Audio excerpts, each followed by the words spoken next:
Bom dia a todos, a todas, a todes. A gente vai iniciar o último e quarto dia do Fórum Acervos Arqueológicos, Políticas de Coleções. Depois de a gente ter passado pelas experiências peruanas e norte-americanas, estadunidenses, nossa mesa hoje ela vai refletir sobre os desafios das políticas de gerenciamento de coleções arqueológicas no contexto brasileiro, a partir da visão de representantes das 4 principais áreas dedicadas à temática: a museologia, a conservação, a arqueologia e a educação. Bom dia. E para fazer essas reflexões, temos um grupo muito especial de pessoas que são referências em suas áreas, que têm atuado e consolidado o campo de gestão das coleções arqueológicas. Vamos fazer uma rápida apresentação dos convidados que vão compor essa nossa mesa virtual e iniciar as apresentações. Maria Cristina Bruno, museóloga, doutora em arqueologia, professora, titular em museologia no Museu de Arqueologia e Etnologia da Universidade de São Paulo, é professora convidada da Universidade Lusófona de Humanidades e Tecnologias de Portugal. É membro da Comissão Externa de Acompanhamento da Cátedra Unesco e atua principalmente com temas da teoria museológica, historicidade dos processos museológicos, gestão museológica, museologia brasileira e musealização da arqueologia. É autora de inúmeras publicações e coordena o grupo de pesquisa do CNPq, Musealização da Arqueologia. E é importante também lembrar e agradecer a presença sempre importante em todos os fóruns realizados. Desde o primeiro fórum, a Cristina, ela sempre está aqui conosco. E a Ciara Froner, ela é doutora em História e especialista em restauração pelo Centro de Conservação e Restauração SECOR, da Universidade Federal de Minas Gerais, e em Conservação de Coleções pelo Getty Conservation Institute. Atualmente, é professora titular da Escola de Belas Artes da Universidade Federal de Minas Gerais, atuando nos cursos de graduação e pós-graduação em artes visuais e em conservação e restauração. É pesquisadora do LACECOR, o Laboratório de Ciências da Conservação, onde coordena o grupo de pesquisa ARC, Ambientes, Arte, Conservação e História, e atua como consultora e pesquisadora nas áreas de História da Arte, História das Coleções e Conservação Preventiva. É um prazer tê-la aqui conosco. Bom dia a todas as pessoas que nos acompanham nesse ambiente virtual. Então, gostaria de convidar também os nossos colegas, a doutora Helena Lima, que é doutora em arqueologia, pesquisadora titular do Museu Paraense Emílio Guild, professora permanente do programa de pós-graduação em diversidade sociocultural, que é oferecido por essa mesma instituição, e curadora da coleção arqueológica da Reserva Técnica Mário Ferreira Simões. A Helena atua como pesquisadora, atua em pesquisas acadêmicas em arqueologia amazônica, com viés ligado à ecologia histórica, cultura material e arqueologia colaborativa. Também desenvolve seus projetos de extensão ligados à gestão de patrimônio cultural imaterial e material. Também convido o nosso colega Maurício Silva, educador e responsável pela seção técnica de educação e expografia do Museu de Arqueologia e Etnologia da USP. O Maurício é mestre e doutor do programa de pós-graduação em arqueologia pelo Museu de Arqueologia e Etnologia, o MAI-USP, e atua com educação em museus desde 2005, possuindo uma grande experiência nas áreas de arqueologia, museologia, história oral e etnografia. Também coordena a rede de museus e acervos arqueológicos e etnográficos, a REMAI, e colabora com o grupo de arqueologia e patrimônio cultural na Amazônia, através do Instituto de Desenvolvimento Sustentável Mamirauá. Sejam bem-vindos, Helena e Maurício, uma honra para nós estarmos aqui hoje compartilhando esse espaço com vocês. Agora nós vamos começar uma apresentação por vez, e ao final da apresentação dos 4 convidados, nós... Quem vai pegar? Ao final da apresentação dos 4 convidados, nós retornaremos, com todos em tela, para a gente poder dar andamento ao debate, ao final de todas as apresentações. E vamos, então, convidar, para começar, a Maria Cristina Bruno. Bom dia a todos, todas e todes. Espero que vocês estejam me escutando. Como sempre, cabe essa perguntinha. Eu gostaria, primeiro, de cumprimentar a toda a organização do Fórum. Esses dias têm sido excelentes, né? Essas manhãs de grande aprendizagem. O Fórum sempre é um momento de renovação, não é? Das nossas, enfim, das nossas esperanças. Eu quero também agradecer para, mais uma vez, fazer parte, não é? Da programação. Sempre é um momento especial para mim. Acho que essa mesa redonda, né, o perfil da mesa redonda, ele já evidencia, não é, os avanços do Fórum do ponto de vista de, né, ter vindo abraçando, não é, muitas áreas, muitas questões, propondo sempre a interdisciplinaridade. E nesse contexto, a minha fala, eu privilegiei especificamente e sobretudo um olhar museológico, não é? Eu voltei às apresentações que eu fiz em torno, né, da problemática de patrimônio arqueológico, de musealização da arqueologia, voltei a textos muito antigos, de mesas redondas, de grupos, né, de discussão, de seminários, e fui vendo todos os temas, né, que de alguma maneira eu privilegiei, né, nessas diferentes abordagens, desde 2010, de uma forma sistemática, não é, nessas discussões.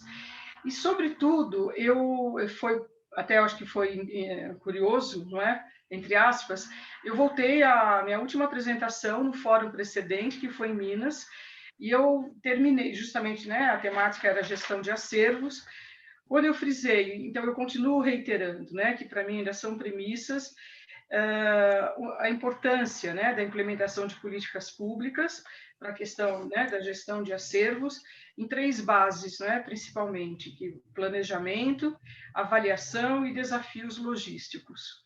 Ainda continuo acreditando, né, que essas são os nossos desafios. Mas nesse encontro, no final da minha fala, eu, de uma maneira um pouco que até é curioso, porque depois de tudo que nós passamos, não é? Eu chamei a atenção que nós deveríamos ser resilientes. Isso foi, não é? Foi em 2019, nós não tínhamos noção de tudo que nos viria, né?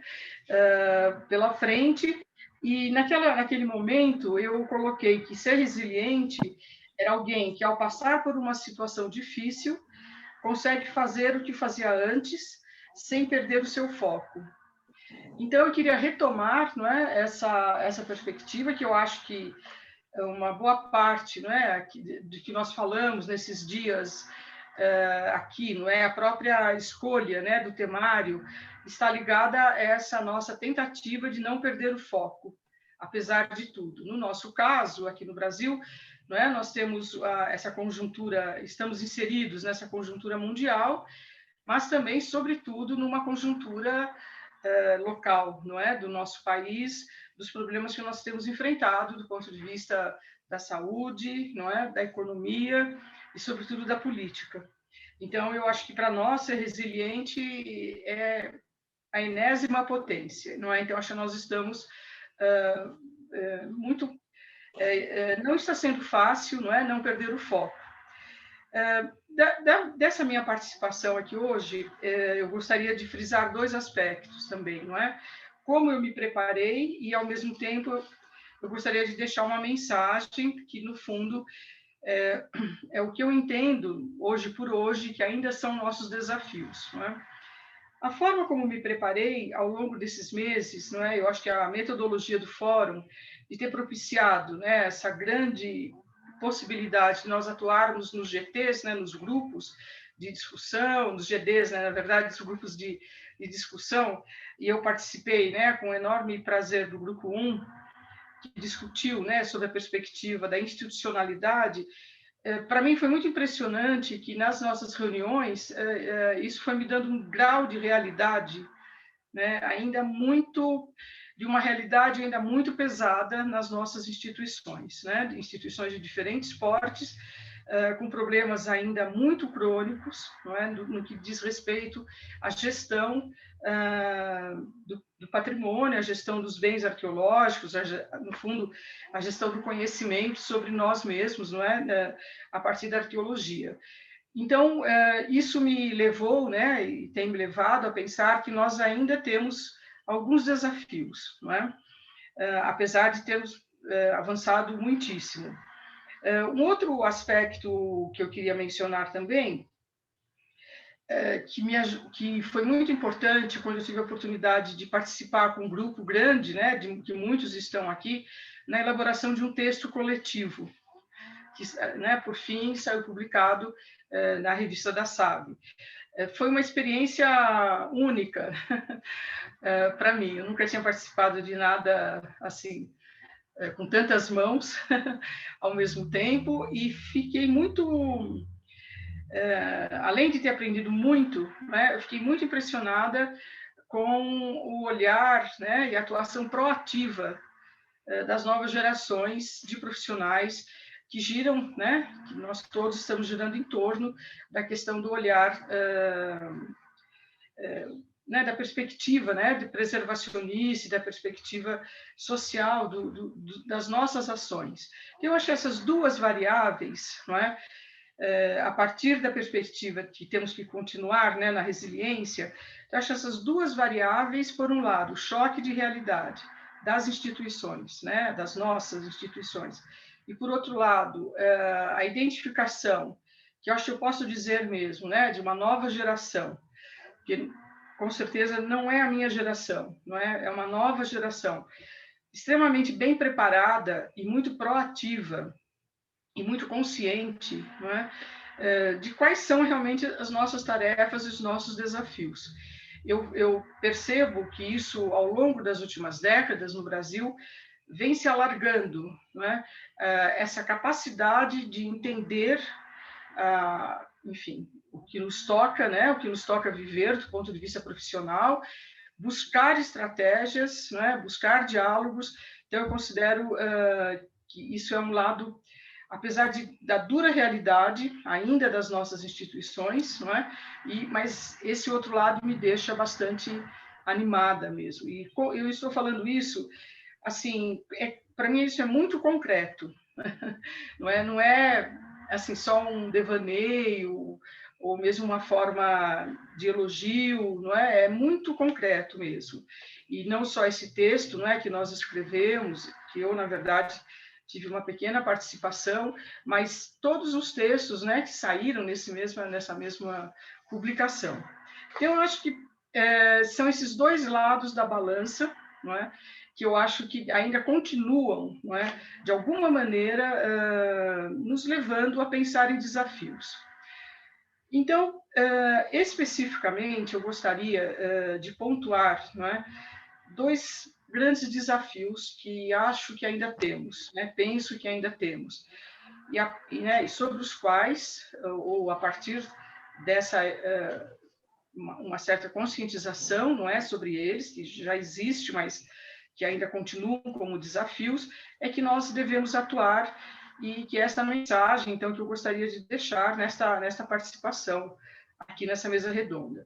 Em um cenário amplo, mais amplo, não é, do ponto de vista institucional, eu entendo, eu identifico, ainda com muita clareza, que ainda não há uma sinergia, digamos assim, compreensível entre IPHAN e IBRAM, né? IPHAN, essas siglas elas são muito conhecidas de todos nós, a despeito de muitos esforços, né? De muitos que estão aqui hoje participando, mas ainda não há uma sinergia muito clara entre IPHAN e IBRAM no que corresponde à tutela do patrimônio, ou das coleções, ou dos acervos arqueológicos no Brasil, não é?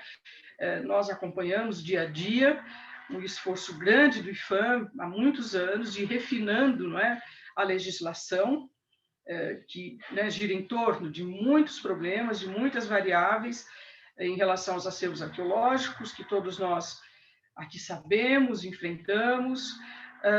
Eu acompanho também, não é, desde o início, desde os primeiros dias, quase lá em 2003, da implantação da Política Nacional de Museus, que gerou o IBRAM, que é um grande, eu acho que é um grande salto para a área de museus, e é só nós acompanharmos, né, os acontecimentos, enfim, os produtos dessa política nacional, que ainda, né, eu insisto em dizer que está em plena atuação, nós também identificamos uma preocupação muito expressiva com a gestão de acervos, né, com a gestão desse grande conjunto de bens patrimoniais que está sob a tutela das instituições, né, sob o regramento das instituições. Mas eu ainda sinto que não há uma clareza do que cabe a cada um, né, a cada um desses órgãos.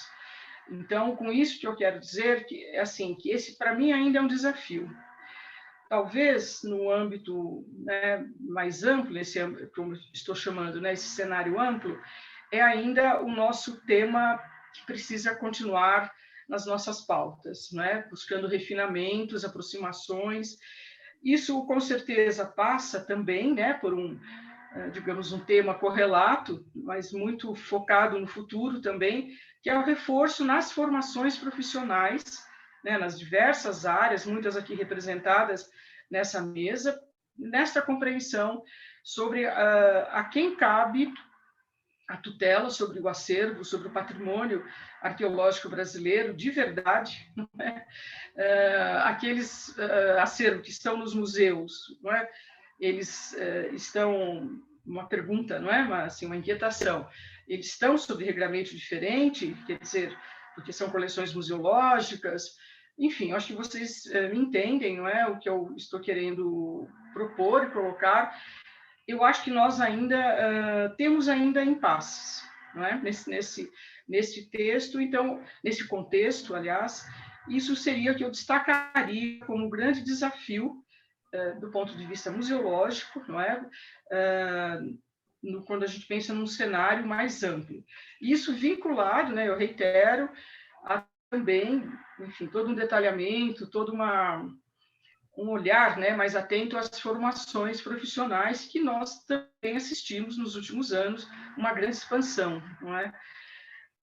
Em um cenário pontual, eu chamaria, né, sempre privilegiando esse olhar museológico, em um cenário restrito e pontual, que basicamente não é do nosso cotidiano nas instituições, e isso me refiro sobretudo, né, para aqueles que trabalham em instituições, porque nós sabemos também que há uma grande possibilidade, né, de outros exercícios profissionais em outras dimensões empresariais, por exemplo, em gestões de secretarias da cultura, de ministérios, enfim. Mas pensando mesmo nos museus, nas instituições que tratam, né, da arqueologia, eu ainda sinto também com muita clareza que nós não temos ainda um grande passivo para ser resolvido, que é o refinamento das nossas condutas interdisciplinares, não é?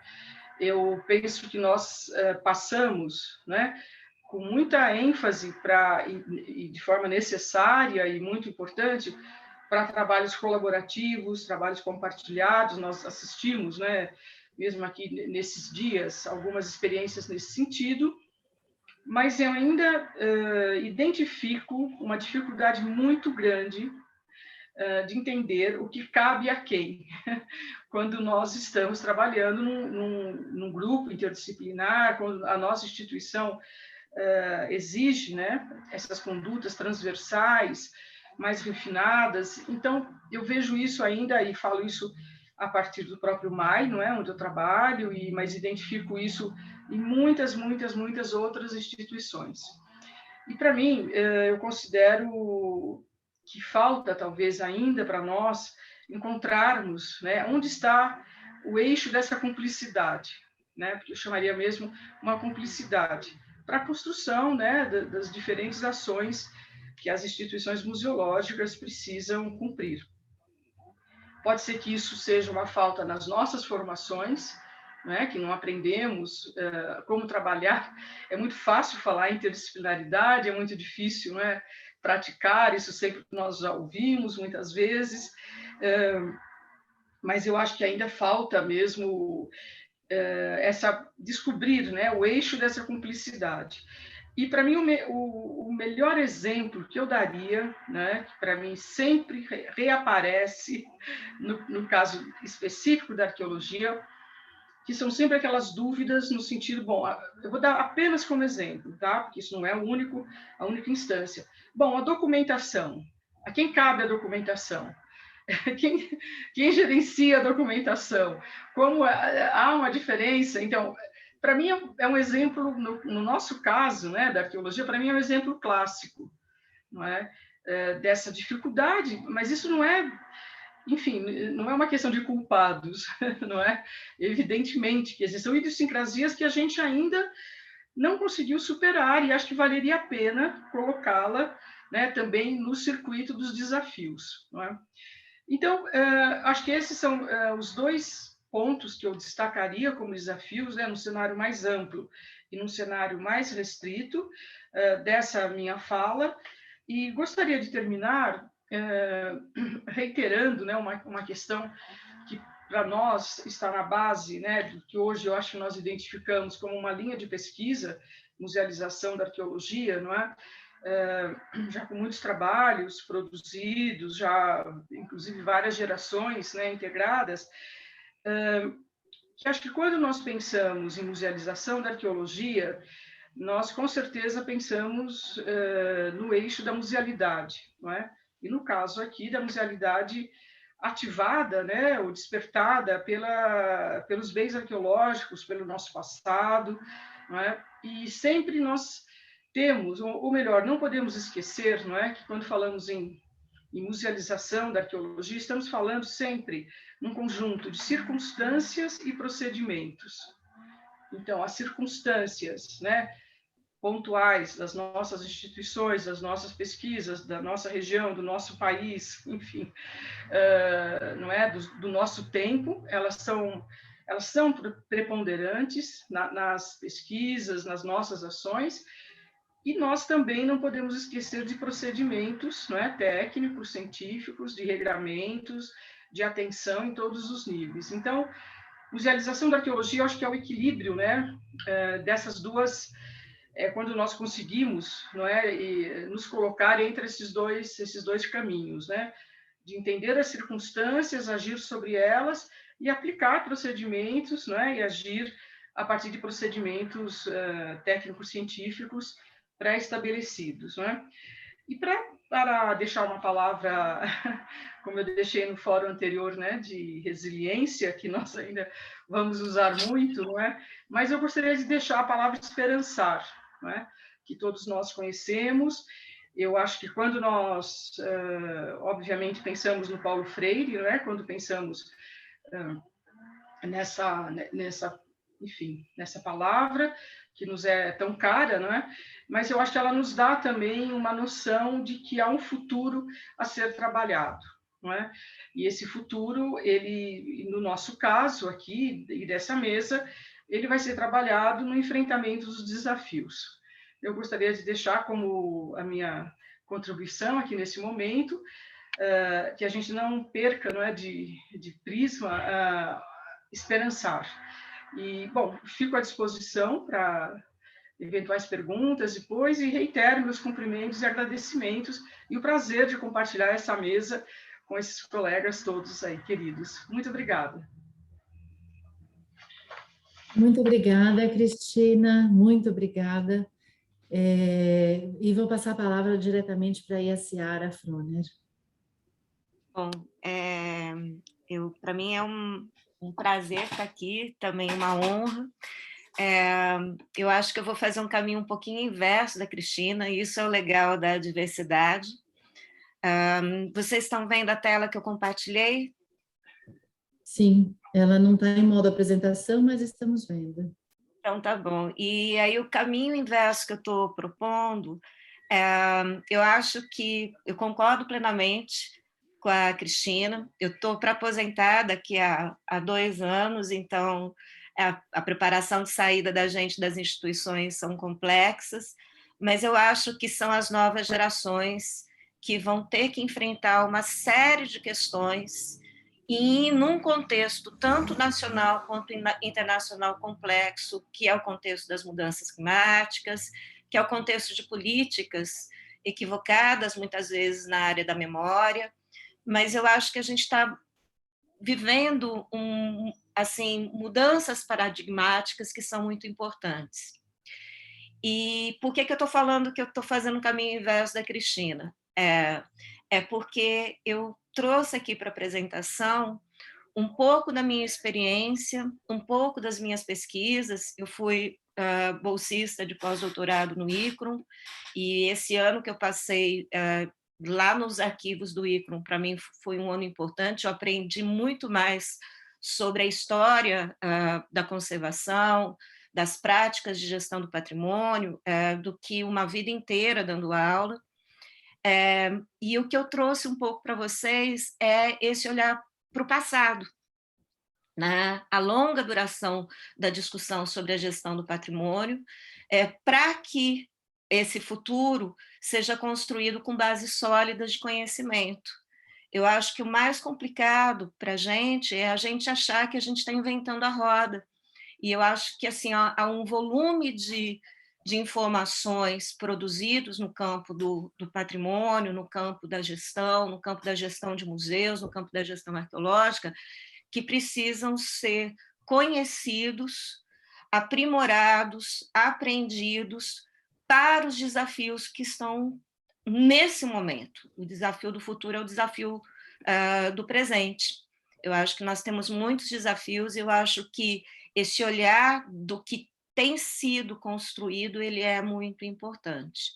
Então, eu acho que essa geração é uma geração que está bem preparada e melhor preparada, porque ela é uma geração de construção de repertório, mas uma geração que também salta com novas tecnologias, novas visões e discussões que estão sendo muito importantes, como a questão da descolonização, a demanda de inclusão, a própria ideia de resiliência e uma ideia de que a academia, né, o lugar da academia não é um lugar privilegiado e que pode se sobrepujar a cultura popular, a cultura tradicional, as culturas nativas do país.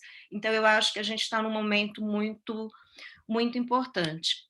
Então, eu começo aqui a apresentação colocando algumas questões. Eu acho que quando a gente pensa na gestão de acervos arqueológicos, e eu não vou focar em gestão de acervos arqueológicos, mas eu vou focar exatamente nessa longa trajetória de discussões sobre gestão de acervos institucionais. Então, a primeira pergunta que a gente tem que fazer é: qual é o sentido da formação de acervo arqueológico? Né? Porque se a gente não faz essa pergunta, que trabalha com a justificativa para a preservação, para a manutenção, para a gestão, a gente não consegue responder de uma maneira técnica, subsidiada, prática, sobre todo o investimento de recursos humanos, de infraestrutura, de recursos financeiros, que são majoritariamente públicos, para a gestão de uma coleção arqueológica. Então, quais são as perguntas de base que devem anteceder antes da gente discutir sobre políticas públicas ou sobre processos ou protocolos de gestão de acervos? Qual o sentido da formação de acervo arqueológico? Qual a função científica, política e social dos acervos gerados pela arqueologia de contrato ou da pesquisa acadêmica? Para que serve a cultura material arqueológica? Qual a voz de um objeto ao longo do tempo? E aí eu gostaria de colocar uma pergunta que o Pedro Paulo Funari colocou, que o professor Pedro Paulo Funari colocou na minha banca de doutorado. A quem serve a indústria do passado? Ao entender o fundamento de uma coleção, compreende-se as demandas de uma gestão de preservação. Então, essas perguntas são antecedentes.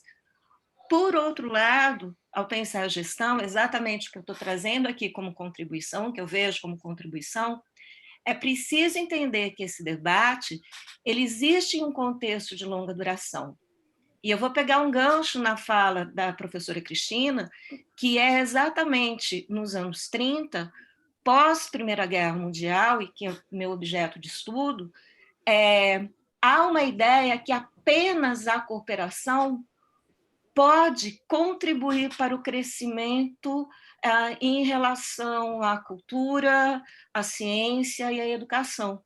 Então, o surgimento da Comissão Internacional de Cooperação Intelectual e do Instituto Internacional de Cooperação Intelectual e do Escritório Internacional de Museus foi fundamental para o estabelecimento de modelos internacionais, de discussões internacionais.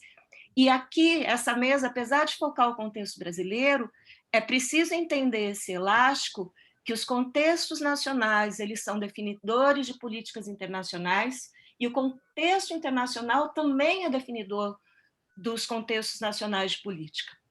Então, isso não é um elástico, isso é uma via de mão dupla. E aqui eu trago as 4 grandes conferências que marcaram os anos 30 e que vão anteceder esse debate. Particularmente a primeira conferência de Roma sobre o estudo dos métodos científicos aplicados ao exame e conservação de obras de arte, mas a Conferência de Madrid, que é o estudo sobre a arquitetura moderna de museus e técnicas de museografia, e no Cairo, um grande evento chamado Estudo dos Problemas Administrativos e Técnicos concernentes às escavações. Alguém está com o microfone ligado, gente. Bom. Fred, quando você for para lá, tu leva logo essa aqui que eu quero me livrar desta chave. De onde ela? É lá da Escola de Música. Bom, a Conferência de Roma, pela primeira vez aparece o termo ciência da conservação. E também aparece documentação científica por imagem e conservação preventiva.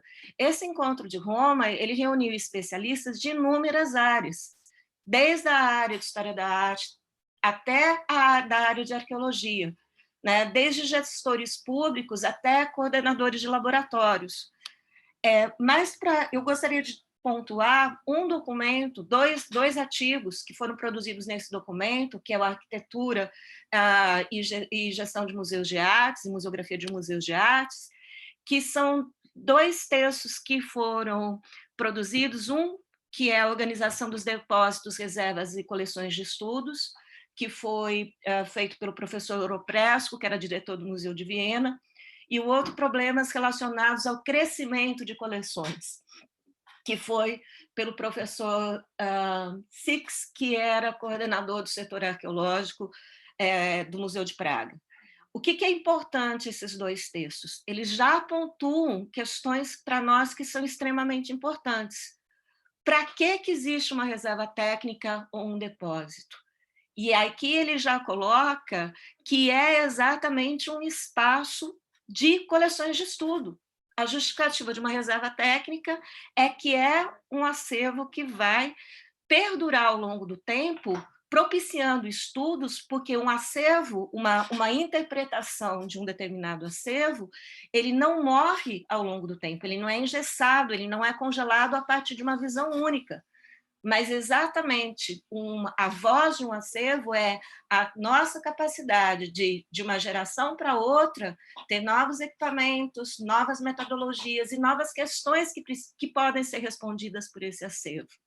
E o outro grande problema que é o crescimento das coleções, que eu acho que isso foi um assunto de debate sobre o descarte na mesa de ontem. Hoje, eu, como bolsista de produtividade do CNPq, eu estou com um projeto chamado Protocolos de Gestão Sustentável de Acervos e Museus, competências técnico-científicas para definição de estándares, recomendações e políticas públicas de salvaguarda. Esse projeto ele não é isolado, ele é feito em universidades, com vários grupos de pesquisa, e inclusive com uma empresa, que é a Abend, que trabalha com normatização técnica. Tá? O que a gente está tentando levantar?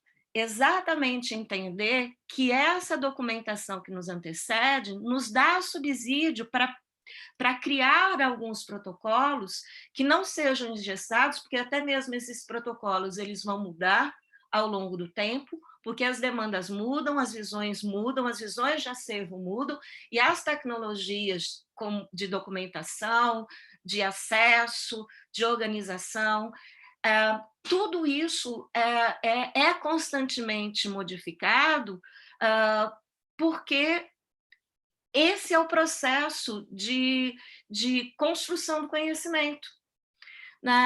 Em 76, na Conferência de Washington, uma das coisas importantes, uma frase importante do documento de trabalho, hoje vai ser feito um documento de trabalho, que eu acho que é uma frase que ecoa ainda hoje. A frase é a seguinte: a área de armazenagem é mais do que uma instalação física. Ela é um espaço que é um espaço vivo dentro da instituição. Ela não é um cofre fechado, ela não é um espaço em que o acesso é restrito sem razão, mas um acervo guardado em reserva técnica, ele não é uma caixa preta. E a reserva técnica não é apenas uma instalação física, mas ela é exatamente um espaço de pesquisa potencial ao longo do tempo. A década de 70 foi extremamente produtiva no campo que eu atuo, que é o campo da conservação preventiva, e aqui eu acho que cabe destacar o professor Gael de Guichen, do ICRON, quando ele faz o curso de Segurança, Controle do Clima e Iluminação de Museus. No entanto, exatamente por causa desse enfoque nas questões climáticas, né, durante os anos 70, os anos 80, até meados dos anos 90, com as pesquisas do Michalski, a gestão, né, de conservação pareceu focada apenas na climatologia. E isso não foi interessante. E eu acho que eu trago para vocês exatamente essa demanda de que uma gestão, ela é uma gestão integrada. É uma gestão que envolve inúmeros profissionais com diversas competências, vários repertórios, e que devem, de uma forma sinergética, construir esses processos de gestão. A partir dos anos 90, a área de conservação preventiva retoma as discussões relacionadas à preservação dos acervos, principalmente quando se percebe que inúmeros incêndios, inúmeras inundações, as mudanças climáticas, os problemas todos, eles trazem novos problemas. E a gestão integral, ela é uma saída a uma preservação integral. Então, esse princípio da gestão integral começa a ser revisto, principalmente quando a área passa a desenvolver uma percepção ampliada das demandas. Várias ferramentas de modelagem e avaliação foram desenvolvidas para as coleções de museus no final dos anos 90 e início dos anos 2000. The Conservation Assessment, proposto pelo Getty, que foi traduzido a partir de um projeto que nós fizemos pelo DEMU. Esse material está disponível online, se vocês depois quiserem eu coloco o link da tradução. Ele foi traduzido com o apoio da Vita e nós conseguimos publicar pelo antigo DEMU do IFAM, antes da criação do IBRAM, né? Com base nessa ferramenta do Getty, o ICRON e a Unesco lançam em 2017 um projeto com foco na conservação preventiva de coleções de museus, que é o REOG.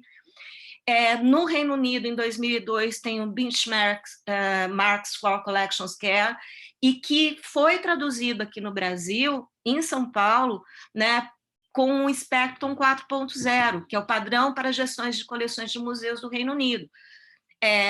Esses documentos, eles não são documentos conclusivos, não são documentos engessados, mas são documentos de referência que são super importantes para a gente pensar em questões de gestão e adaptar as condições, tanto de museus de grande porte, quanto os museus de pequeno porte, quanto depósitos ou reservas técnicas que são alugadas para arqueologia de contrato. O método ABC... Professora, a senhora pediu para avisá-la quando tivesse... 3 minutos, mais... então tá Isso. certo. O método ABC, feito pelo professor Pedersoli, Caterina Antomarchi e Stefan Michalski em 2016, né, ele foi como um guia para a redução dos riscos das coleções. Esse método foi aprendido pela Resolução Normativa número 2, de 2 de outubro de 2020, pelo IBRAM. Políticas públicas são baseadas em discussões conceituais, que são geradas exatamente em espaços como esse espaço da SAB, E isso acontece no mundo inteiro. E essas experiências internacionais não podem ser desconsideradas, tá? Em Kyoto, houve um documento importante, que são as medidas de salvaguarda e aprimoramento de coleções em reserva através do mundo. E aqui eu fecho exatamente essa apresentação com essas discussões, né? Sistematização de protocolos relacionados a políticas de formação de coleções e documentação são importantes. Qual é a resposta das instituições que sofreram impactos por incêndio, inundação, roubo e vandalismo para a sociedade? Como elas respondem à sociedade sobre aquilo que foi perdido? Ou aquilo que foi perdido se perde 2 vezes, porque não há uma documentação relacionada ao acervo da instituição, ou seja, não há clareza daquilo que foi perdido.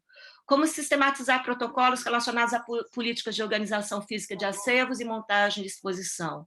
Como sistematizar protocolos relacionados a políticas de climatologia, controle de pragas, planejamento, adaptação, uso e manutenção de edifícios. Os ciclos de restauração ou a construção ou adaptação de edifícios que não atendam às demandas de organização do acervo são muito complicadas. Como sistematizar protocolos relacionados às políticas de segurança. Como sistematizar protocolos relacionados às políticas de prevenção, mitigação, combate e evacuação em caso de incêndio ou a preparação para as catástrofes.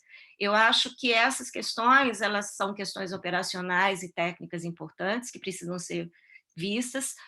Há uma longa literatura sobre isso, e eu fecho aqui com, só tem mais esse em um slide. O resultado de uma pesquisa realizada pelo ICRO em 2011 indica que 60% das coleções em armazenamento estão em risco, seja por questão de gestão de documentação, edificação, mobiliário ou acondicionamento inadequado, e que essa situação existe em todos os países, independente do seu nível de desenvolvimento. Em média, apenas 10% das coleções do museu são exibidas e acessíveis ao público, enquanto 90% estão armazenadas. Em relação aos depósitos alugados para armazenar produtos de arqueologia de contrato no Brasil, não há nenhum levantamento. Então, quem define o que é o patrimônio arqueológico? Para quem a gente preserva? Quais são as ações para uma gestão subsidiada e colaborativa para a preservação de acervos? Como estabelecer um sistema de proteção social? Então, fechei a minha apresentação aqui e, mais uma vez, obrigada. Muito obrigada, professora, muito obrigada pela sua apresentação, por trazer, né, todas essas informações para nós. E agora eu queria chamar, então, já está aqui a professora Helena Lima, para a gente ouvi-la também. Obrigada, Helena.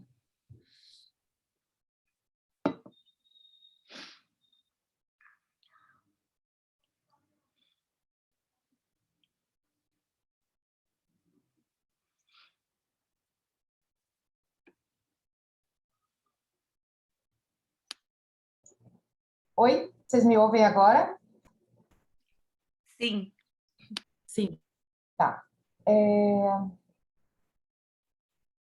Eu escrevi, li e cronometrei a minha fala para evitar passar do tempo. Então, eu peço licença a vocês para ler. Bom dia a todas as pessoas aqui presentes. Sou Helena Lima, pesquisadora do Museu Guild, e agradeço pela oportunidade de estar aqui, dividir com vocês, colegas participantes do fórum, essa mesa redonda, desafios das políticas de gerenciamento de coleções arqueológicas no contexto brasileiro. Trazemos uma bagagem dos encontros presenciais, nos quais muito avançamos nas trocas entre pessoas e instituições no que tange os acervos arqueológicos. Além de muito proveitosos, momentos gostosos de interação, Ouro Preto, Rio de Janeiro, Belo Horizonte, e que renderam avanços nas interfaces entre os campos da arqueologia, museologia, conservação e educação. No contexto da pandemia, passamos às interações virtuais. E posso dizer, sem medo de errar, que a nossa adaptação do GT Acervos, da REMAI e na construção deste fórum foi muito bem sucedida. Passamos um difícil, mas proveitoso ano, discutindo aspectos importantes das políticas de acervos para o Brasil, nos frutíferos e continuados encontros dos grupos de discussão. Alguns resultados desses debates virtuais e no âmbito das instituições de guarda e pesquisa ficaram registrados na Revista de Arqueologia, publicada em dezembro de 2020. Estou segura de que os textos que compõem o dossiê Gestão de Acervos Arqueológicos, assim como os produtos decorrentes do fórum que hoje encerramos, servem como referência para todos nós que trabalhamos, pesquisamos e interagimos com os acervos arqueológicos. Acervos, pensado em sua conceituação mais ampla, lato sensu, que perpassa as materialidades das coisas e suas documentações e transborda em muitas camadas, tangíveis e intangíveis, das múltiplas espirais de leituras, traduções e ressignificações. São estes os acervos arqueológicos, acervos epistêmicos, citando Jacob e os colegas da UFOPA, cujas políticas de gestão estamos a construir. Para pensar em políticas de acervo, contudo, é importante considerar a enorme diversidade das instituições de guarda e pesquisa brasileiras. Elas são tão diversas como é o nosso continental país. Sabemos dos enormes gargalos existentes para abordar ou parametrizar políticas para tais instituições. Falamos sobre isso ontem, aliás. Na Amazônia, assim como no Brasil, são poucas aquelas instituições de guarda reconhecidas e consideradas como aptas para a guarda de acervos arqueológicos pelo IPHAN. O estudo de Cabral, Pereira e Bezerra, publicado em 2018 na Revista do Patrimônio, analisa bem essa situação. Soma-se ainda a enorme gama de pequenos museus, casas de cultura, coleções domésticas comunitárias, que não são propriamente abarcadas nessas políticas de gestão. Esses pequenos museus, gerados pela prática de colecionamento, têm emergência autônoma e independente de atos de estados ou de políticas museais nacionais. Eles configuram um contraponto importante às instituições museológicas reconhecidas como os grandes museus. Essas coleções possuem um papel fundamental no processo de fruição do patrimônio arqueológico junto às comunidades, citando Bezerra. São uma parte importante da vivência do patrimônio cultural, são mesmo identidades locais, materializam os muitos imbricamentos entre pessoas, lugares, histórias e memórias. Ao discutirmos as políticas de gestão de coleções arqueológicas, precisamos pensar nisso. Meu lugar de fala é de uma arqueóloga, pesquisadora trabalhando numa instituição sesquicentenária da Amazônia, o Museu Paraense Emílio Gueldi. Mais especificamente, como curadora de uma das maiores e mais antigas coleções de arqueologia amazônica do Brasil. Uma coleção herdada, citando Whittiers e enfatizando a carga inerente ao termo. Importa problematizar, e nós vamos adiante. Um acervo que carrega significados múltiplos em sua formação, usos e leituras atuais. Patrimônio plural, com várias camadas de significados. A socialização deste acervo tem sido o foco prioritário da política curatorial da equipe da Reserva Técnica Mário Ferreira Simões, conforme detalhamos numa publicação da Revista do Patrimônio de 2018. Citamos nesse texto, até por sugestão da Cristiana Barreto, com quem eu assino esse texto, a fala: eis o poder devorador do museu. Essa capacidade inclusiva, direta, com seu poder de produzir metamorfoses de significados e funções, com sua aptidão para a adaptação aos condicionamentos históricos e sociais e a sua vocação para a mediação cultural. Por essa vereda, pode-se considerar o museu como uma ponte entre tempos, espaços, indivíduos, grupos sociais e culturas diferentes. Junto com o ICOM, estamos na sociedade na busca de uma nova definição de museu. A recente consulta pública à comunidade museal brasileira chegou a 20 termos, que expressam um vislumbre do novo lugar dos museus para o futuro. Essas perspectivas mais abertas, dialógicas e horizontalizadas vão de encontro com as ações almejadas no Museu Gueldi. A redescoberta dessas coleções requer, necessariamente, uma reconceitualização, que é o tema da nossa conversa de hoje. A começar pelas iniciativas de requalificação dessas coleções, contando com colaboradores indígenas e de outros coletivos locais em processos compartilhados de curadoria. Começamos com os Cuicuro, com quem já temos relações e guardamos um significativo material documental. Esse processo nos está ensinando também o quanto é preciso repensarmos o trânsito e as fronteiras entre os acervos arqueológicos e os acervos etnográficos. Com a Lúcia Van Velten, curadora da coleção etnográfica aqui no museu, aprendi o quanto, em geral, os objetos vinham sendo pouco valorizados nas reservas. Ficam, aspas, dormindo nas gavetas, cheios de lacunas incompletos. E, assim, causam estranheza aos povos indígenas ou povos que se relacionam com eles. Então, como não invisibilizar os objetos? Quando os objetos acordam?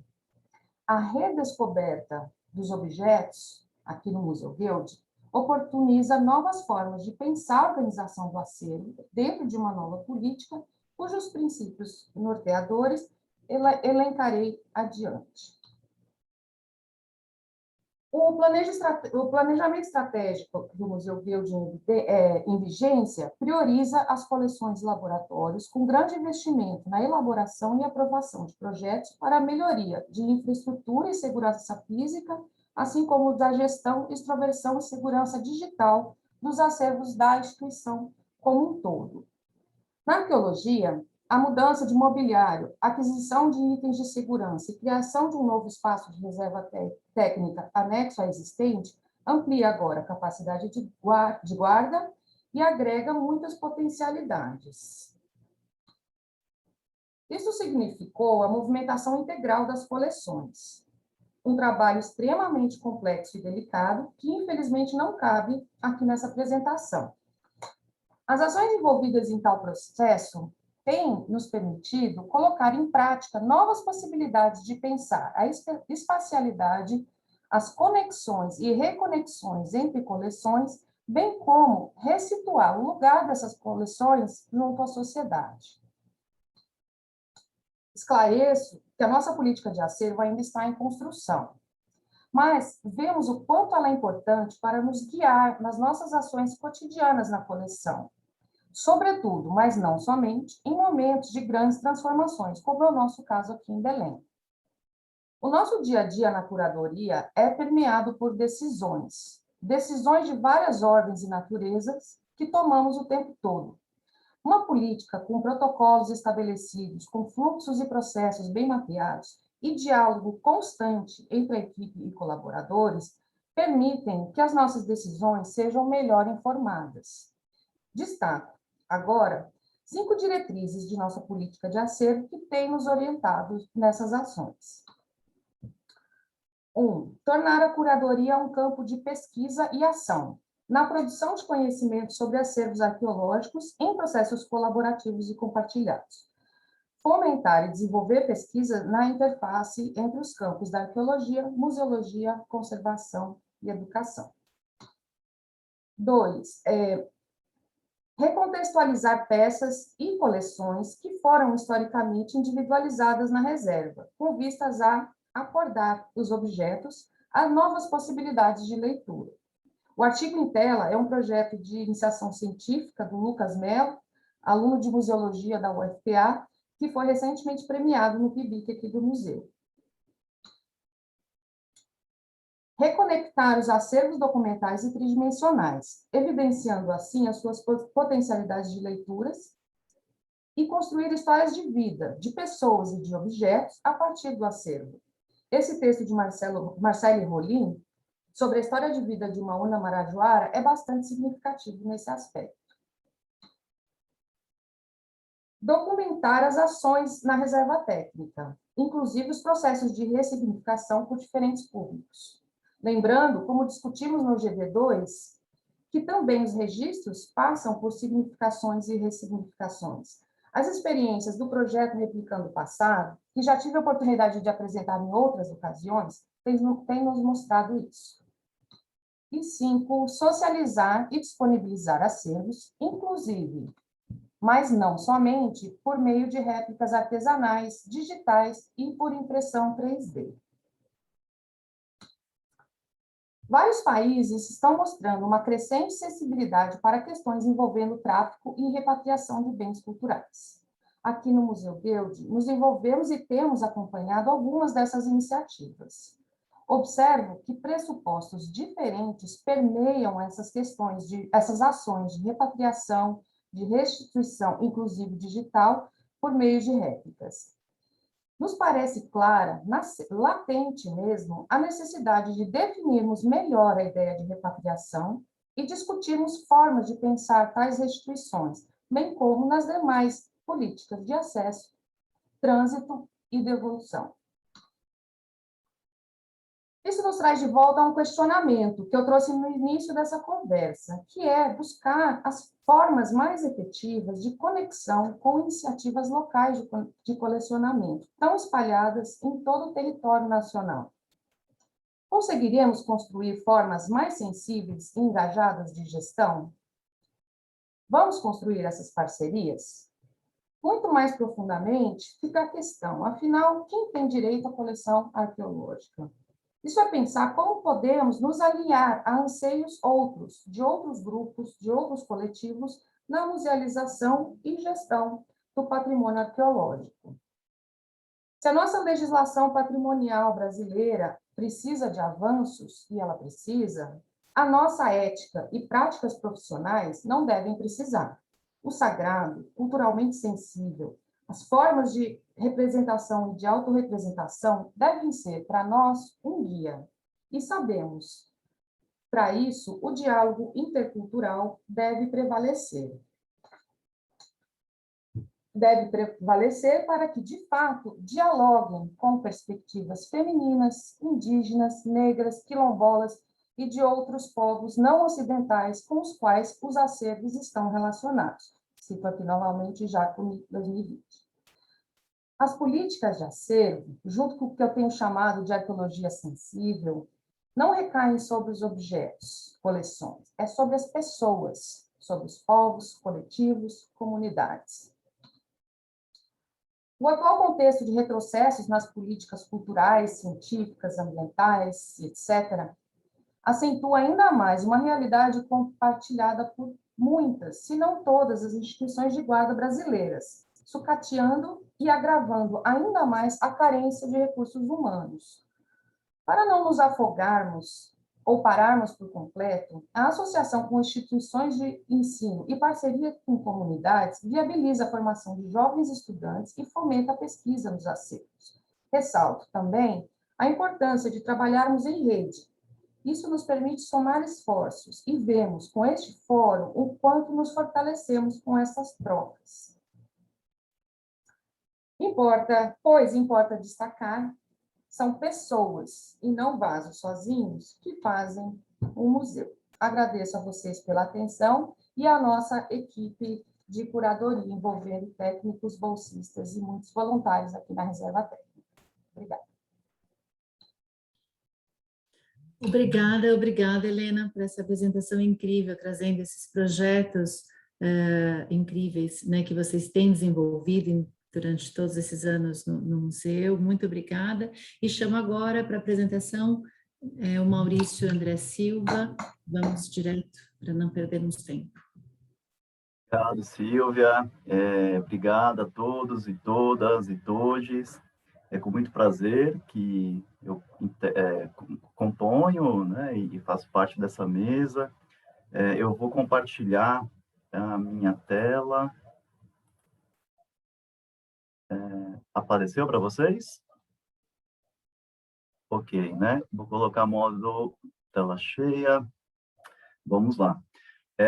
Eu também estruturei a minha fala para me manter no tempo. Então, antes de começar, eu quero agradecer imensamente os colegas da Gestão REMAI ao longo desse ano de trabalho, do GT Acervos, ao MAIUSP também pelo apoio com a minha participação na rede, e a todo mundo que tem participado, integrado esses dois coletivos.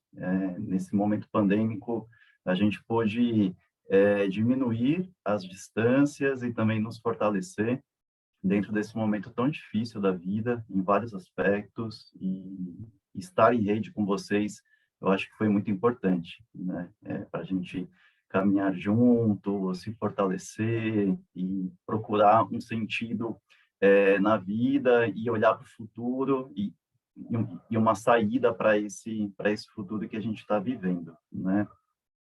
Bom, eu estou muito feliz e honrado em compor essa mesa com colegas que participaram da minha formação e ajudar na visibilização da educação com e pelos acervos, área que ainda enfrenta uma série de desafios em um país como o nosso, onde existe um projeto vigente de segregação e de impedimento que as pessoas floresçam em suas mais variadas existências. Minha fala, ela busca reforçar de forma ensaística a latência educacional dos objetos, paisagens, territórios, enfim, transformados por nossas mãos. Essa latência, entendida como aquilo que se desenvolve antes de possuir a sua forma definitiva, uma espécie de incubação, de uma dormência, né? Como muito bem falou a nossa colega Helena na apresentação anterior. Os acervos e todos os nossos esforços de conservação, documentação, guarda, comunicação, somente fazem sentido quando chegam nas pessoas, né? Ou seja, quando atuam efetivamente na sociedade. Os acervos precisam sair de sua dormência, das reservas, para que possam nos ajudar a intervir no presente. E nas falas das convidadas do fórum e das apresentações dos GDs ao longo dessa semana, esse aspecto ele ficou bem evidente. Acervos precisam se inserir na vida contemporânea.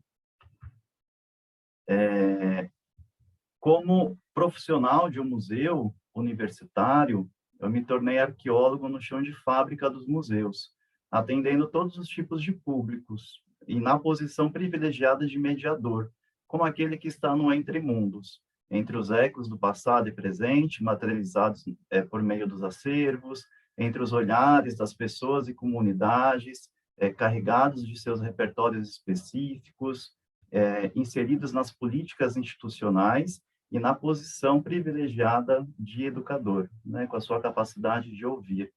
Ainda temos um desafio enorme para enfrentar a promoção dos acervos, pois as desigualdades são muitas e com a pandemia se ampliaram. Eu conheci a arqueologia justamente por ser tocado por essa latência educacional, já adulto, devido a uma política de acervos, que preza pelo caráter indissociável de salvaguardar e comunicar, e pela sua capacidade de lançar perguntas, especialmente por meio de exposições e ações educativas. O Museu Universitário Público e Aberto topou o meu caminho, né, e mudou radicalmente a minha trajetória de vida, que foi o MAI-USP, que eu tive o prazer de conhecer, por acaso, quando eu entrei na graduação na USP, né? A arqueologia, ela não fazia parte do meu universo e do meu repertório, né? Ao longo da minha formação, eu não tive oportunidades, né, de conhecer. E ninguém nasce gostando de arqueologia, mas aprende a partir das oportunidades ao longo da vida.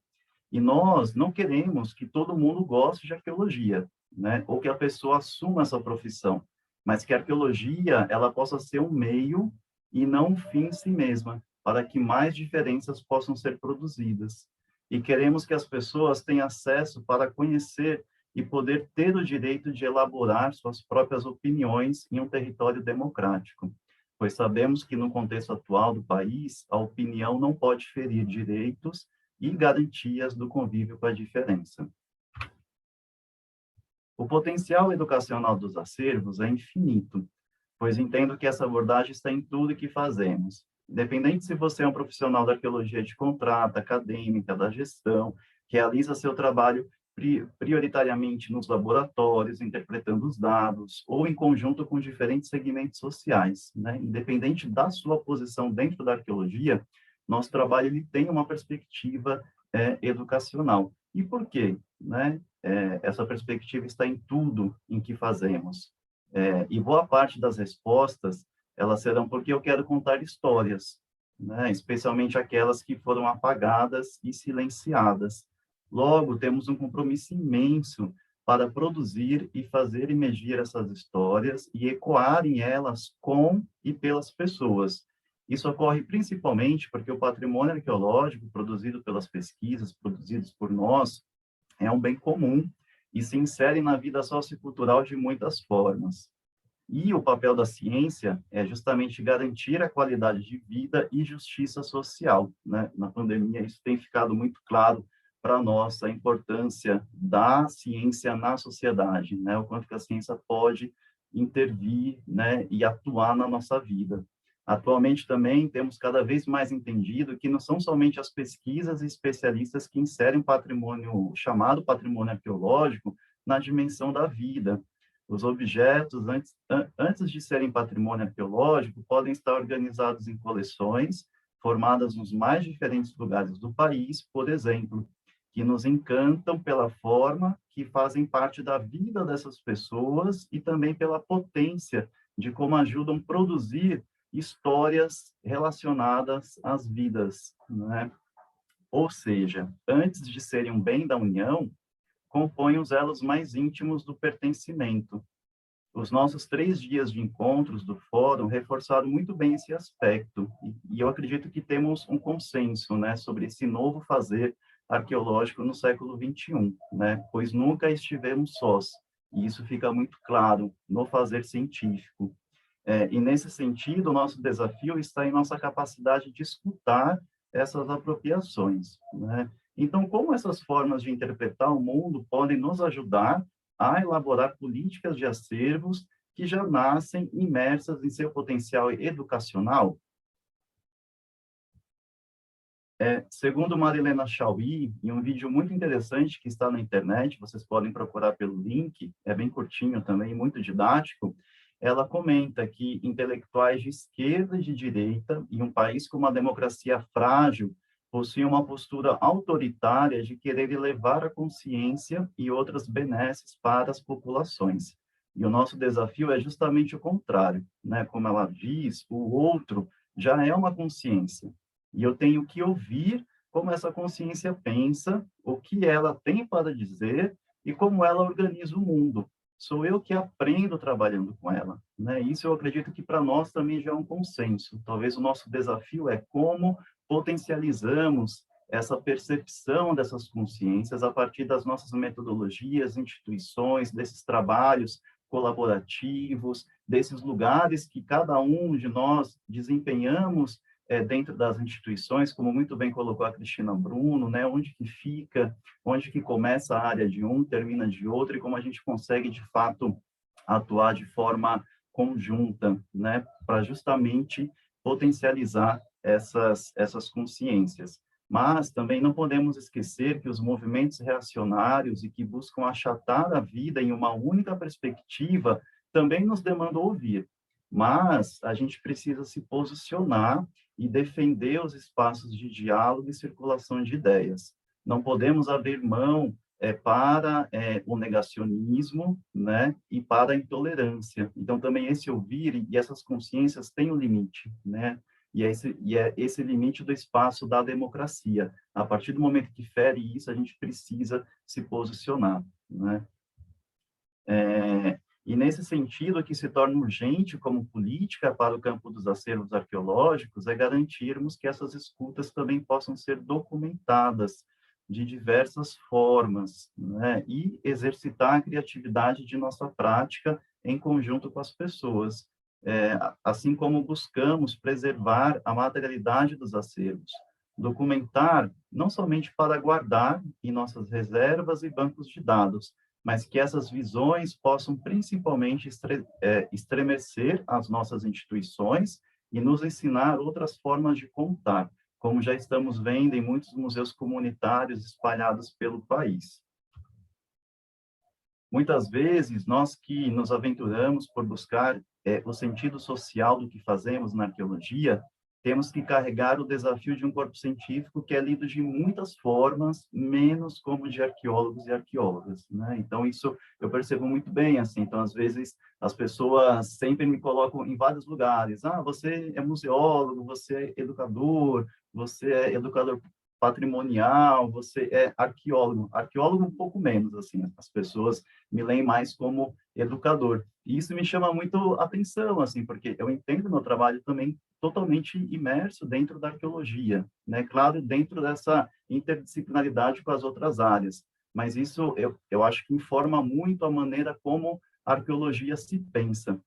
E o que esses olhares indicam? Uma força constante ainda presente em um regime colonial normativo que tende a achatar e sufocar as novas forças de criação. Qualquer arqueologia que busca se misturar com as nuances e os desafios das nossas questões na América Latina merece um lugar à margem. Mas é justamente na margem que está a nossa potência, pois como nos ensina os movimentos sociais, a atuação dos coletivos indígenas, quilombolas, campesinos, periféricos, entre muitos outros, nós já estamos à margem do sistema mundo desde sempre. E precisamos olhar para ele a partir de outras perspectivas, e na margem temos o distanciamento necessário para promover a mudança. Eu não tenho uma leitura que a arqueologia vai salvar o mundo, muito pelo contrário, né? Mas que nós, como profissionais, precisamos tirar a dormência educacional de nossas práticas e acervos. Para isso, precisamos assumir a capacidade de educar, né? Ou seja, precisamos estar em relação ao outro, como nos ensina a Fátima Freire, a filha do Paulo Freire. As arqueologias indígenas, colaborativas, das gentes, entre muitas outras, têm mudado esses processos nesse sentido e alargado as nossas noções de acervos e de uma educação para o patrimônio. Por outro lado, a dimensão preservacionista e patrimonial que adentrou a arqueologia brasileira nas últimas décadas tem garantido uma atenção especial para os acervos. Temos experimentado muitas formas de tirar essa dormência educacional, né, por meio das práticas de educação patrimonial, arqueologia pública, divulgação científica, a musealização da arqueologia, que é esse processo completo, né, que abarca todo o procedimento curatorial museológico desde o início. Enfim, temos muitas formas. E cada uma dessas abordagens, elas possuem históricos, inspirações e posicionamentos políticos dos mais diversos, como a gente discutiu ao longo desse ano no nosso grupo de debate 2, né? Entretanto, devido ao cenário de transformação do campo, como apresentado, e devido aos desafios de um mundo em ruínas, onde as marcas do antropoceno têm apontado para um futuro incerto, faço um convite para todos nós, para invertermos a ordem de nossos processos curatoriais museológicos, para experienciarmos uma mudança. Acredito que, como política de acervos, que percebe a latência de sua dimensão educacional, precisamos arriscar mais. E, nesse sentido, os grupos tradicionais, indígenas, né, nossos parceiros de trabalho, têm nos ensinado que a nossa atuação, a nossa pesquisa, ela não precisa necessariamente iniciar por uma escavação ou pela produção de mais acervos, mas, sobretudo, pela nossa capacidade de interação, de afetar e ser afetado pelo outro, ou seja, pela sua dimensão educacional. Dessa forma, é urgente inverter e compreender que a produção dos acervos começa pela sua perspectiva comunicacional e educacional no presente. As novas arqueologias do século XXI têm reforçado isso. Portanto, a nossa área e campo, sempre delegado ao fim dos processos curatoriais, museológicos, tem uma demanda que possamos tentar mudar o curso de nossas vidas. É possível pensarmos em uma política de acervos que parta de sua dimensão comunicacional e que ela, de fato, possa desenhar os formatos de salvaguarda? Encerro a minha fala e convido a todo mundo aqui presente para que possamos tirar desse encontro que reúne pessoas de todo o país e de outros países, direcionamentos para evocarmos mais a dimensão educacional em nossas práticas e produções de acervos. Logo, precisamos tirá-la do seu lugar já costumeiro de fechamento de ciclos, né? O fórum, ele tem sido um espaço de referência para os acervos arqueológicos no país, por meio da articulação entre as áreas da arqueologia, conservação e museologia. E acredito que podemos inserir uma quarta, e já estamos fazendo isso, né? A educação e todas as suas nuances. Em uma terra de Paulo Freire, um dos maiores educadores e um dos mais lidos internacionalmente, acredito que no âmbito dos acervos, inspirados pela educação como um espaço de estar em relação ao outro, nós possamos trazer contribuições do sul global para a arqueologia mundial, né? Então, olhar para a nossa especificidade, olhar para a nossa diferença, e talvez a gente possa aí apontar um caminho mais, um futuro, né, mais feliz para a nossa existência no planeta, porque, né, tudo indica que a nossa espécie está fadada ao desaparecimento se continuarmos dessa forma, né? Então é isso, muito obrigado, só tenho a agradecer aqui, compor essa mesa com pessoas, referências e com todos vocês. Muito obrigada, Maurício. Muito obrigada por essa fala tão incrível, potente. Eu chamo agora os outros palestrantes para a gente dar início ao debate e deixar outras pessoas também se manifestarem. Eu acho que o Maurício travou, talvez, na rede. Maurício, você precisa retirar. É você que está compartilhando? Eu estou procurando aqui, gente, desculpa. Onde que eu... Saiu? Saiu, né?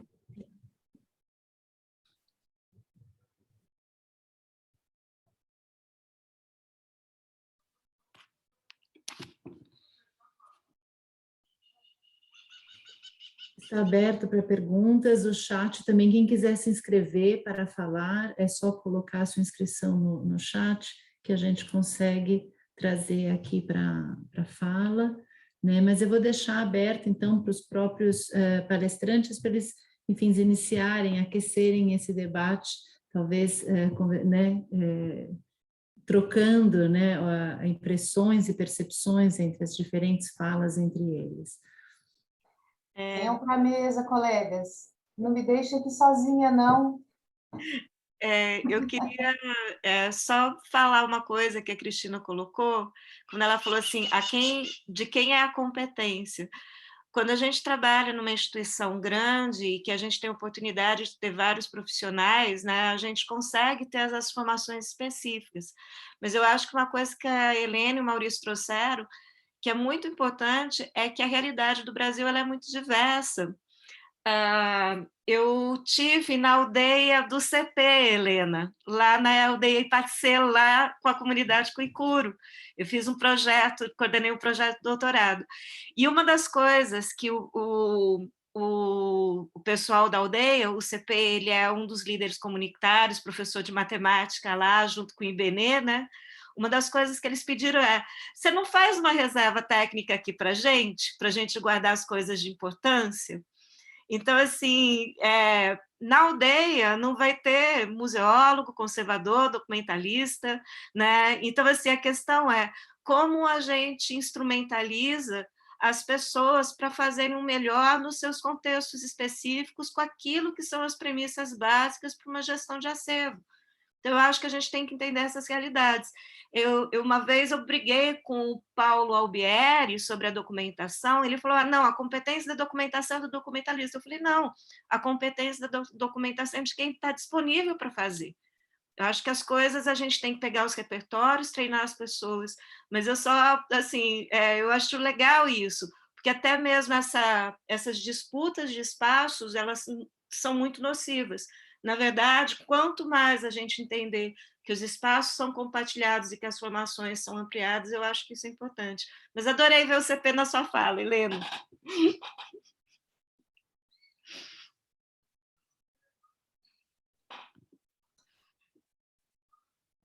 Eu acho que esse é um ponto, né? Talvez seja um grande gargalo e algo que requer um esforço coletivo mesmo, né? Nós trabalhamos, eu mesma estudei e trabalhei em museus a vida inteira, né? Começando pelo MAI, USP, passando por um museu universitário, no Museu Amazônico, agora no Museu Guild. E sempre, sobretudo aqui na região amazônica, a maior demanda que nos chega, e é constante, é dessas comunidades, né? Seja para, olha, encontrei esse material, seja para vender, seja para querer doar, seja para querer que venha alguém ou algum pesquisador para dentro das comunidades. Isso eu acho que é uma realidade que está assim, se mostrando cada vez mais forte e nos requer abertura à escuta, como muito bem colocou o Maurício, ao diálogo, a formas outras de classificar, de guardar, de organizar, né? E eu acho que a gente tem muito para aprender com essas formas outras de expor os objetos. Eu mostrei o museu lá de Urucurituba, que é uma referência, e a classificação que existe ali é única. Nós, né, enquanto arqueólogos, temos que aprender com isso, mas enquanto gestores, eu acho que nós temos muito para trocar, né, para dar e para receber. E isso que você trouxe, e a Ciara, eu acho que é um desafio, sim, que a gente tem que se colocar, né, à frente de como criar essas parcerias. Os contextos são únicos, as demandas são diferentes, como não se sobrepor, como se colocar num papel de apoiador e de escuta. Eu acho que esse é, sim, um desafio importante e que nós temos trabalhado, né, vários colegas aqui do Fórum também têm trabalhado nesse sentido.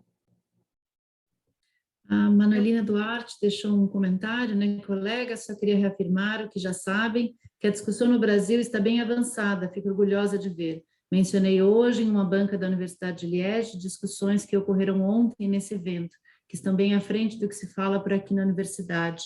É interessante que vai de encontro à fala do Maurício, né, também de todos vocês, mas especialmente agora no final a fala do Maurício, né, em relação a de que forma também a gente provoca nós, para a nossa realidade, como bem apresentado pela Cristina Bruno, né, no sentido dos desafios, mas de que forma também a gente provoca também uma outra discussão ou uma outra perspectiva, né, para essa mesma discussão que tem ocorrido em diferentes países, que está ocorrendo, né, em diferentes países, como a gente traz outros olhares, outra perspectiva para essa discussão.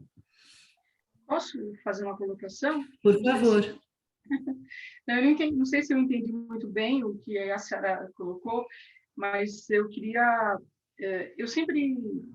Talvez tenha sido um privilégio da minha trajetória de estudante profissional, mas desde a primeira experiência que eu participei, ainda era no Instituto de Pré-História, sempre foi uma experiência que está registrada no artigo, essa experiência que até o Diego mencionou outro dia, sempre foi uma experiência colaborativa, não é? Na época a gente não falava esse termo, mas desde as primeiras escavações que eu participei, sob a coordenação do Solange Caldarelli, né, e do Walter Neves, que eles coordenavam um grande programa, nós sempre fizemos atividades educativas e expositivas em relação às experiências, né? Na época eram 2 programas, durante anos nós fizemos isso, eram 2 programas de pesquisas arqueológicas de São Paulo.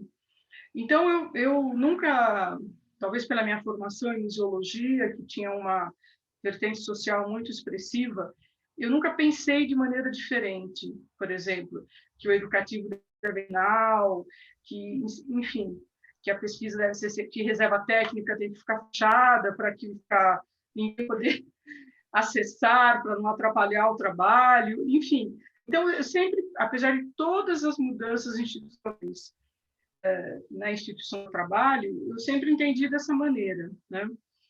Acho que quando eu mencionei na minha fala e dei como exemplo a questão da documentação, não é?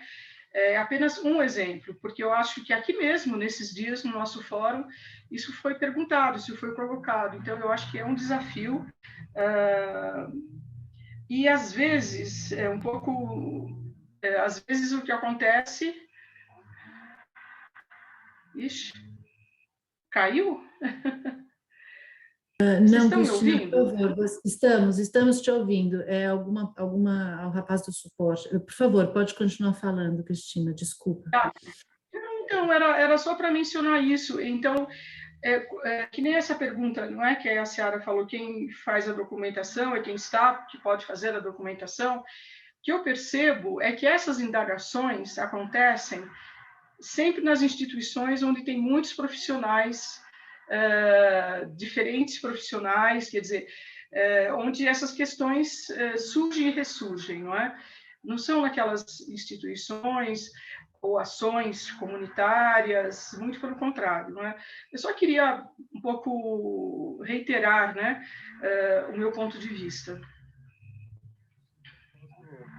Obrigada. Puxando Sim, a partir da fala da Cristina, eu acho que é muito importante. A Cristina é uma grande referência. Bom, eu trabalho, né, fui formado pela Cristina, trabalho com ela atualmente no MAI, com a Marília, outras colegas, mas é muito incrível ver, né, e eu sempre acompanhei esse movimento da museologia, de entender que essas escutas acontecem em todos os lugares, né? Então, acho que no MAI, a Cristina, a Marília, a Camila têm um papel muito importante para nos lembrar, né? Eu acho que para lembrar a arqueologia constantemente, né, que esse processo de significação ele acontece a todo instante. E aí talvez o nosso desafio na arqueologia, que também precisa, né, e tem um pé muito grande nessa interface com as hard science, é a gente tentar amolecer um pouco, né, esse outro lado, que é super importante, crucial, mas que precisa também entender esse processo, né? Eu acho que precisa se perceber dentro desse processo curatorial museológico mais amplo, né? Enfim, então, eu acho que o nosso desafio é justamente relembrar, né? E aqui no fórum, eu acho que a gente está nesse território esse território que todo mundo tem essa sensibilidade, né? Ou busca, ou quer aprender, ou quer escutar, e aí que cada um de nós também possa reverberar isso para fora, né? Para que a gente possa, de fato, trazer essa característica social da arqueologia na América Latina e que tem apontado aí um caminho alternativo e talvez um caminho super inovador para pensar arqueologia mundial, né? Por mais que a gente esteja totalmente ligado do ponto de vista teórico com esse mundo anglófono, mas eu acredito muito que a gente tem essa possibilidade, né? E eu acho que a museologia, ela fala isso há muito tempo, a arqueologia entrou nisso, né, um pouco depois, né? E então eu acho que a gente está num momento muito interessante, assim. Obrigada. O Marcos Vinícius se inscreveu para falar aqui. Fazer um comentário, por favor, Marcos. Bom dia a todos, né? Tá difícil de comentar essa mesa porque ela está muito rica, né? Sobre todos os aspectos. Tem coisas aqui que eu acho que a gente vai levar um bom tempo para processar tudo isso, né? Mas estou muito feliz em ouvir a professora Cristina Bruno, fazia tempo que eu não ouvia ela, né? E ouvir os demais, né? Alguns eu nunca tinha ouvido falar ainda, né? Eu sou da tempo histórico da SAB, minha formação de base é história com arqueologia, né? Trabalho aqui no Instituto Anchetano de Pesquisas, na Unicinos, né?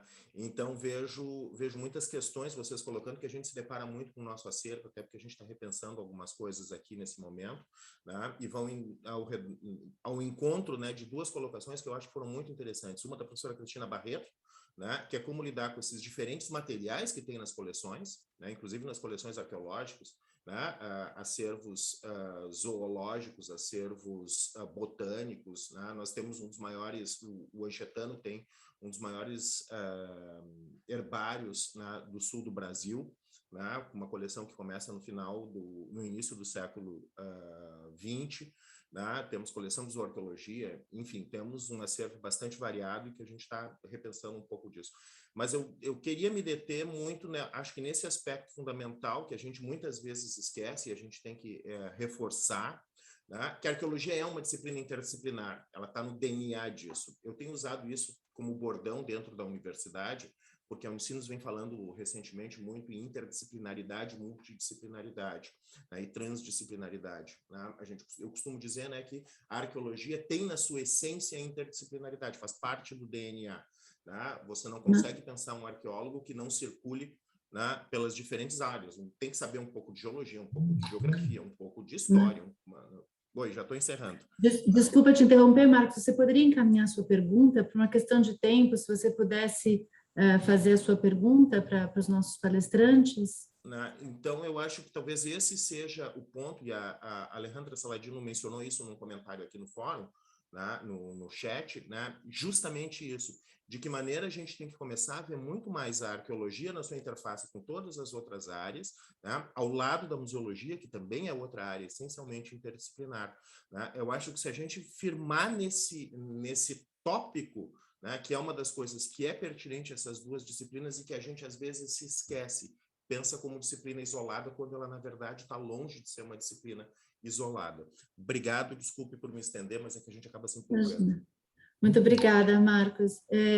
Paulo, você tem a pergunta, eu vou ler então a pergunta da Alejandra Saladino, né, no que diz respeito à formação de profissionais que atuam sobre a materialidade dos acervos, acreditam ser possível e pertinente criar espaços de discussão entre os docentes das distintas carreiras, no sentido de identificar pontos conceituais e metodológicos a trabalhar nas disciplinas dedicadas ao tema? Abro a pergunta para os palestrantes.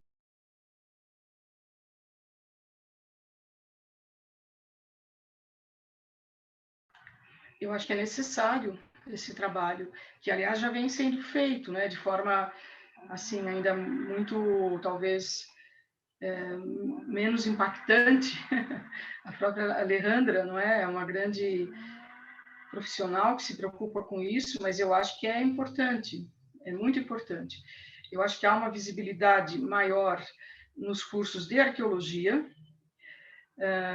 em relação às esferas, né, de conservação, de musealização e tal, e há uma ênfase menor, eu vejo, nos cursos de museologia. Eu estou me referindo à graduação e aos programas de pós-graduação. Eu falo isso já há muitos anos, não é? E acho que é algo que é necessário.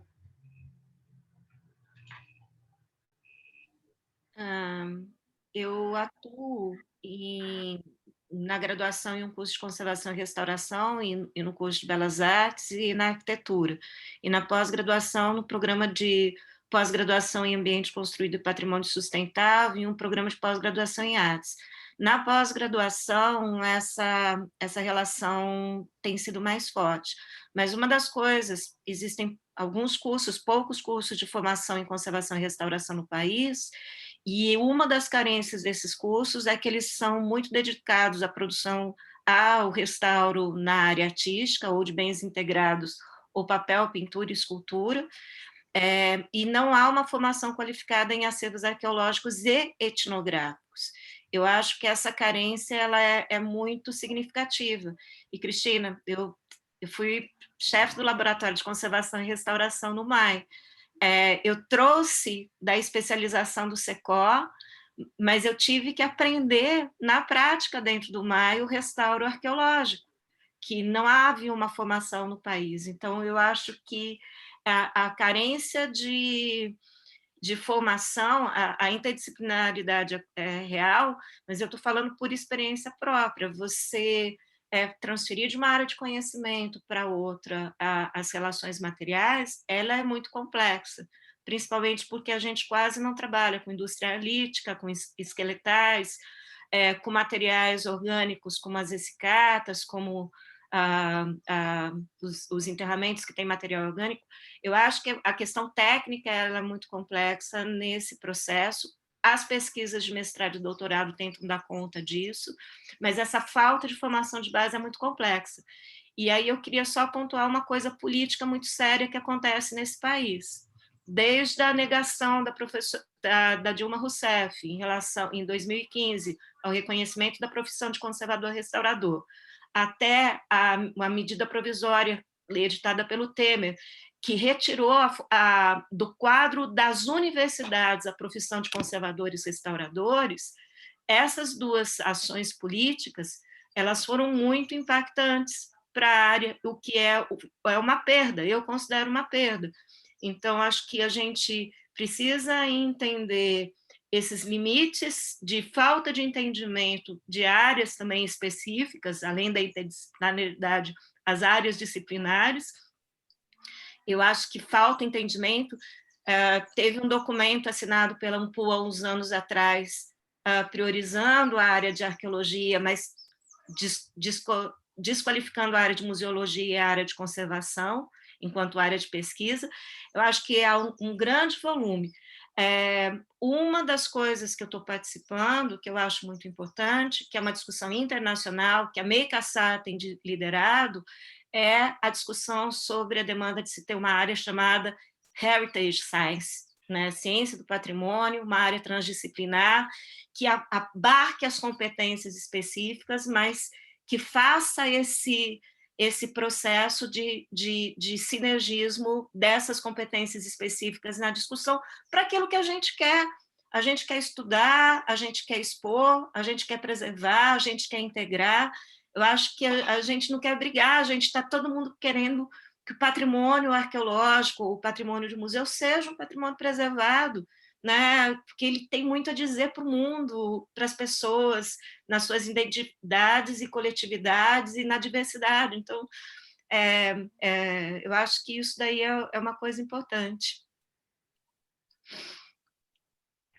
Bom, então, seguindo os blocos de perguntas aqui pelo chat, muitos comentários, muitos agradecimentos, muitas saudações às falas, né?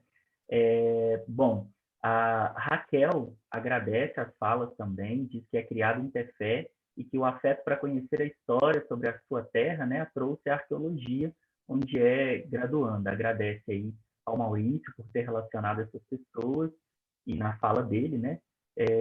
E as demais falas também. E seguindo nessa linha, né, de comentários e questões, a Cristiana Barreto pergunta: na linha de trabalho de curadorias compartilhadas e novas formas colaborativas, vemos as incongruências de separarmos as coleções arqueológicas e etnográficas nos museus, sem falar das coleções de materiais botânicos, zoológicos, etc. Muitas visões nativas não concebem estes seres, entre aspas, de forma separada. Podem elaborar um pouco mais sobre isso? Iremos voltar aos museus de história natural de forma repaginada? E aí, para fechar esse bloco, uma outra questão da Anne Happ. Maurício, pensando na sua fala de hoje, na discussão que fizemos ontem pela manhã, queria te perguntar como você pensa a inclusão dessa educação mais aberta, mais sensível e, entre aspas, invertida na formação/educação dos arqueólogos. Abro aí, então, as questões para a mesa. Posso começar? Eu queria agradecer as perguntas em geral, mas sobretudo essa que a Cristiana colocou, que eu acho que é um tema bem importante, que merece mesmo um pouco mais de elaboração. A gente vem da arqueologia, como bem colocou aí a Ciara, que é uma ciência interdisciplinar, né, por natureza, mas ao trabalhar junto de povos indígenas, a gente percebe que o conhecimento indígena ele não é inter ou multi ou transdisciplinar, ele é um conhecimento não disciplinar, quer dizer, que não carrega, não segmenta, não coloca as coisas nas caixinhas, né? Como as ciências ocidentais vieram fazendo ao longo do século XIX, XX, num nível e grau de compartimentação e especialização tão grande quanto o que nós vemos hoje. E aí, quando você coloca... Então, eu acho que sim, a gente está num caminho de buscar outras formas de conexão e integração entre esses acervos. Vamos voltar aos museus de história natural repaginada? Eu acho que não. Eu acho que não. Sobretudo e primeiramente, eu acho por essa história que carregam os museus, e eu trabalho, inclusive, em um, né, mas de violência, de usurpação, mas, sobretudo, de mostra do outro curioso, né, dos gabinetes de curiosidade.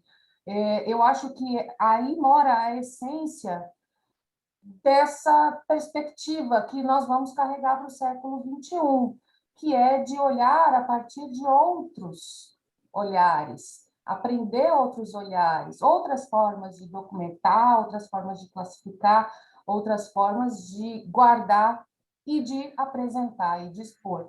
Então, eu acho que embora e não são os museus apenas, né? Eu acho que as próprias ciências ocidentais estão buscando uma reconexão, não é à toa que o discurso da interdisciplinaridade está tão forte, tão latente já há algumas décadas, e eu acho que a tendência é ainda, né, de integração nessa busca pela transdisciplinaridade, mas eu acho que, em essência, nós temos um caminho que ele não é só interdisciplinar, ele é intercultural. Eu acho que o diálogo intercultural, no diálogo intercultural reside a diferença dos museus do século XIX para os museus do século XXI.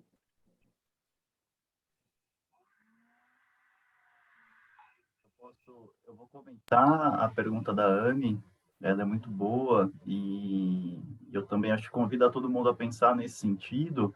O que eu venho entendendo a partir da minha atuação e dessa oportunidade de trabalhar com colegas em contextos amazônicos, eu acho que é ver uma vontade assim de todo mundo em justamente promover esses encontros, né? Independente da sua área, assim.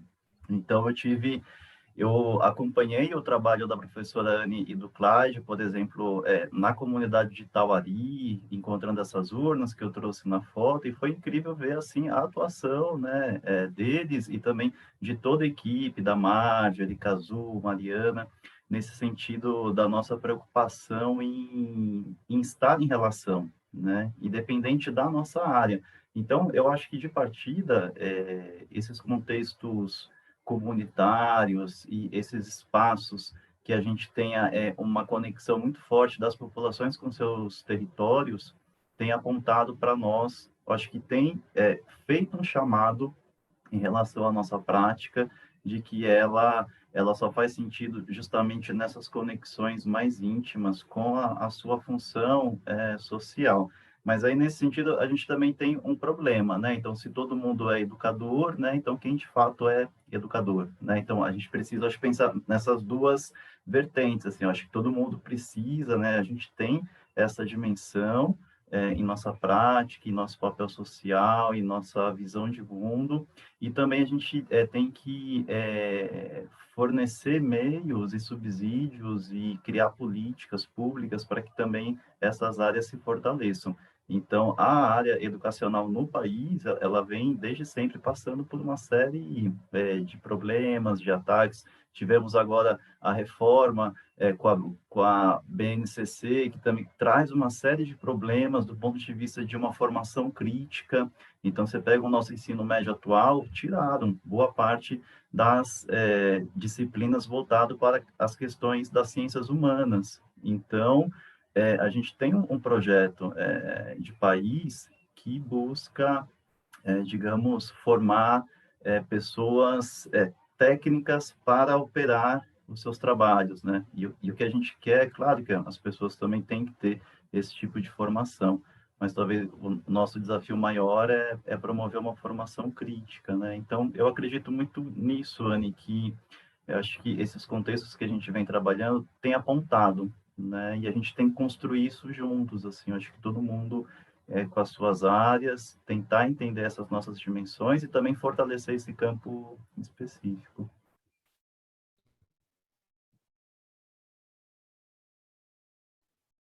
Bom, eu vou então colocar mais, infelizmente por conta do tempo, não vai dar, a gente não tem como ler todos os comentários que estão no chat, mas a gente vai ficar com esse registro para depois poder compartilhar com os palestrantes, inclusive, né, os comentários a respeito das falas, né, eu trazer mais um bloco com perguntas. Então o Gregoire, ele pergunta como pensarmos num programa de intercâmbios entre museus, sejam eles grandes ou pequenos, institucionais ou comunitários.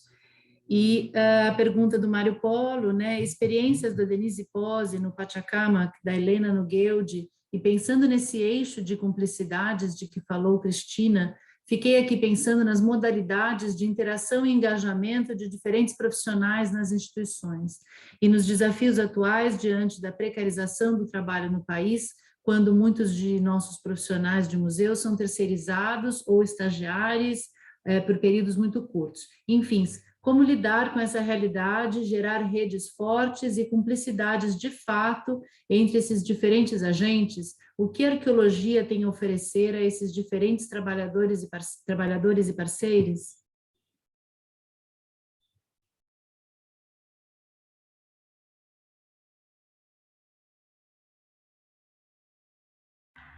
Talvez, eu acho que um foco que pode ser para o futuro do fórum, não é? Poderia pensar, né, numa estratégia de articulação entre as instituições, né, de diferentes portes. E acho que isso pode se dar também de diferentes maneiras. Eu estou lendo aqui um pouco, né, o chat, desde colaboração de trabalhos como foram apresentados, por exemplo, aqui hoje, ou estão sendo apresentados, né, nas comunicações do evento, trabalhos que pudessem ser formativos para outros colegas de outras instituições, não é? Mas eu penso muito mais no sentido de uma rede mesmo, sabe? Não assim instituições maiores ou menores, enfim, porque todas, no fundo, têm, né, ou quase todas, na verdade, têm grandes contribuições, não é? Então, talvez, eu deixo aqui como uma ideia, poderia ser uma ação futura, não é? Do GT e da REMAI, pensar, né, nessas sinergias, agora de um ponto de vista formativo, digamos, né? Poderia ser um pouco isso. E acho que todos têm a contribuir, de instituições mais antigas, que talvez tenham um maior porte, de instituições comunitárias, mas que tenham, né, uma ação super importante também. Eu acho que isso poderia ser um caminho. E, de alguma forma, esse caminho, a partir do GT, né, do fórum, né, e, enfim, da REMAI, poderia influenciar os cursos de formação, não é? A médio prazo.